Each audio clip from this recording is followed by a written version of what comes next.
రాజన్న సిరిసిల్ల జిల్లా సిరిసిల్ల మున్సిపల్ పరిధిలోని 8వ వార్డులో కాంగ్రెస్ పార్టీ వార్డు అధ్యక్షుడు మంగ ప్రశాంత్, కాంగ్రెస్ పార్టీ పట్టణ ప్రధాన కార్యదర్శి గంభీరావుపేట ప్రశాంత్ గౌడ్, ఎస్సీసెల్ జిల్లా కన్వీనర్ మంగ కిరణ్ ఆధ్వర్యంలో శుక్రవారం సీఎం రేవంత్ రెడ్డి చిత్రపటానికి పాలాభిషేకం నిర్వహించారు. కాంగ్రెస్ పార్టీ ఎన్నికల సమయంలో ఇచ్చిన 6 గ్యారంటీలకు కట్టుబడి ఉందని, ఇందులో భాగంగా 2 గ్యారంటీలైన గృహలక్ష్మి, మహాలక్ష్మి పథకాలను క్షేత్రస్థాయిలో లబ్ధిదారులకు అందించడం జరుగుతుందన్నారు. ఈ కార్యక్రమంలో పట్టణ ఉపాధ్యక్షులు గుగ్గిళ్ల తిరుపతి గౌడ్, వార్డు యూత్ కాంగ్రెస్ అధ్యక్షులు నీరటి శ్యామ్, వేణుగోపాల్ యాదవ్, ఆదిపల్లి నాగరాజు, వతికం నర్సయ్య, రాకం అనిల్ బడుగు పాల్గొన్నారు.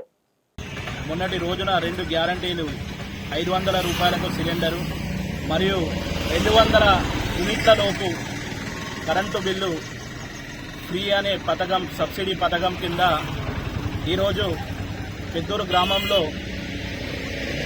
కొన్ని ఇళ్లకు తిరుగుతూ సబ్సిడీ కరెంటు పై ప్రజలకి వివరిస్తూ తర్వాత పెద్దూరు బస్టాండ్లో రేవంత్ రెడ్డి గారికి, తెలంగాణ ముఖ్యమంత్రి రేవంత్ రెడ్డి గారికి పాలాభిషేకం నిర్వహించడం జరిగింది.